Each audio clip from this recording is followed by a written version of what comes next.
আসসালামু আলাইকুম। প্রিয় দর্শক, আপনারা জানেন যে ২-৩ দিন যাবৎ ইসের রাজনৈতিক অঙ্গনে খুবই একটা এই সময় যাচ্ছে, একটা হতাশা, একটা টেনশন, একটা এই সময় যাচ্ছে। আপনারা জানেন যে গণ অধিকার পরিষদের যে প্রধান ভিপি নূর সাহেব এবং জাতীয় পার্টির এই নেতাকর্মীদের এদের নিয়ে একটা সমস্যা হয়েছে। একটা একটা মোটামুটি ভালোই গন্ডগোল হয়েছে। ভিপি নূর সাহেব আহ, আহত হয়েছেন বেশ ভালোভাবেই।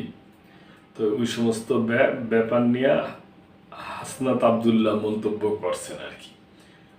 ওই ব্যাপারে সংবাদ, ওই ব্যাপারে আমি মনে করেন নিউজ আপনাদের সাথে শেয়ার করছি। প্রিয় দর্শক, সংস্কার না হলে আমাদের পরিণতিও নূরের মতো হবে। হাসনাত। জাতীয় নাগরিক পার্টির মুখ্য সংগঠক হাসনাত আবদুল্লাহ বলেছেন, সাবেক ভিপি নুরুল হক নূরের উপর যে আক্রমণ হয়েছে সেটা একটা মেসেজ। সংস্কার না হলে আমাদের পরিণতিও নূরের মতো হবে। শনিবার রাতে ব্রাহ্মণবাড়িয়ার বিজয়নগরের ছতরপুর স্কুল মাঠে আয়োজিত উঠানে নতুন সংবিধান শীর্ষক উঠান বৈঠকে প্রধান অতিথির বক্তব্যে তিনি এসব কথা বলেন। গণপরিষদের নির্বাচন, নতুন সংবিধান, বিচার ও সংস্কারের দাবিতে এনসিপির বিজয়নগর উপজেলা কমিটি এ উঠান বৈঠকের আয়োজন করে। এ সময় তিনি বলেন, তারেক জিয়াকে আমরা দেখেছি মুচলেকা দিয়ে দেশ ছাড়তে হয়েছে, তাকে নৃশংসভাবে মেরে মাজা ভেঙে দেওয়া হয়েছিল। খালেদা জিয়ার যে পরিণতি হয়েছিল, আমাদের জন্য একই পরিণতি অপেক্ষা করছে যদি আমরা এই নিয়ম পরিবর্তন করি। তিনি বলেন, বিগত ১৭ বছর বিএনপি, জামাতের ইসলামী সহ যারাই আওয়ামী লীগের বিরুদ্ধে ন্যূনতম কথা বলেছে তাদেরকে বাড়ি থেকে ধরে নিয়ে গিয়ে সেফ হাউস নামে কারাগারে রেখেছে। এ ধরনের নির্মম কর্মকাণ্ডের পরিবর্তন দেশের মানুষ এখনো দেখে নাই। এ অবস্থায় কোনো বিশ্বাস ও ভরসায় দানবীয় ব্যবস্থার কাছে সবকিছু ছেড়ে দেওয়া হবে। তিনি এ সময় জামাতে ইসলামকে সবচেয়ে ভুক্তভোগী উল্লেখ করে বলেন, ৭১ সালে পূর্ববর্তী সময়ের জন্য জামাত ইসলামীর অবস্থান স্পষ্ট করতে হবে। একই সঙ্গে তাদের বিরুদ্ধে যে জুলুম হয়েছে তারও জবাবদিহিতা করতে হবে। তাই তাদেরকে বলতে চাই, ঐক্যবদ্ধ না হলে আবারও আগের অস্ত্র দিয়ে তাদের দমন নিপীড়নের শিকার হতে হবে।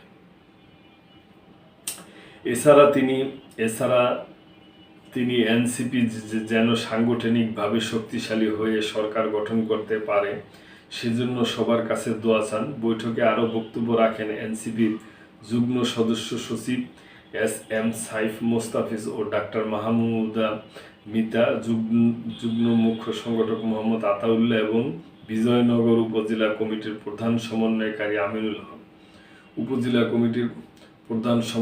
আমিনুল হক চৌধুরী প্রমুখ। প্রিয় দর্শক, যে আমরা লক্ষ্য করছি যে দেশ এমন একটা অবস্থার দিকে যাচ্ছে যে এখন এই মুহূর্তে আমি মনে করি যে রাজনৈতিক দলগুলো যে আছে তাদের ঐক্যবদ্ধ হইতে হইব। ঐক্যবদ্ধভাবে তাদের ঐক্যবদ্ধ থাকতে হবে যাতে দেশে কোনো অরাজকতা সৃষ্টি না হয়, যাতে কেউ কোনো নিজের হাতে আইন তোলে না নেয়। তার কারণ হলো যে সামনে ইলেকশনটা যে যেন খুব সুন্দর ভাবে এবং শঙ্কামুক্ত হয়, সবাই যেন ভোট দিতে পারে। জনগণ যাকে ভোট দিয়ে এরাই পাস করাবে। আর আমরা যারা জনগণ আছি, আমরা যারা জনসাধারণ আছি, আমাদের অবশ্যই ধৈর্য ধারণ করতে হবে। তার কারণ দেশ আর কত এইভাবে চলবে? এইভাবে তো দেশ চলতে পারে না। পৃথিবীর অন্যান্য দেশ অনেক আগায় গেছে। এখন বাংলাদেশও সবাই কাঁধে কাঁধ মিলিয়ে ধৈর্য সহকারে দেশটাকে সামনের দিকে আগায় নিতে হবে। সবারই সংযমী হইতে হবে, ভাবতে হবে আমার থেকে আমি আত্মসংযমী হই, তাহলেই আস্তে আস্তে হবে। এইভাবে করিয়া এইভাবে গন্ডগোল করিয়া একে অপরের বিরুদ্ধে বদনাম মানে বিভিন্ন অশালীন মানে মন্তব্য করিয়া করা এগুলা ঠিক হবে না। তার কারণ যেটা অন্যায়, অন্যায় কলম অন্যায় কাউকেই প্রশ্রয় দেয় না এটার, এবং ইতিহাস কাউকে রক্ষা মানে না, এটা আমরা দেখছি। একসময় বিগত সরকার কত শক্তিশালী ছিল, কিন্তু তাদেরও তো চলে যাইতে হয়েছে। সুতরাং আসুন আমরা এখন থেকেই শুরু করি যে কারো প্রতি আমাদের কোনো অন্যায় যেন না হয়, আমাদের প্রতিও যেন অন্যায় না হয়।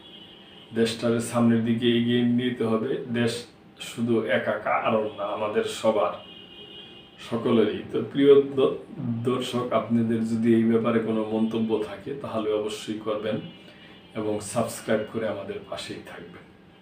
আল্লাহ হাফেজ।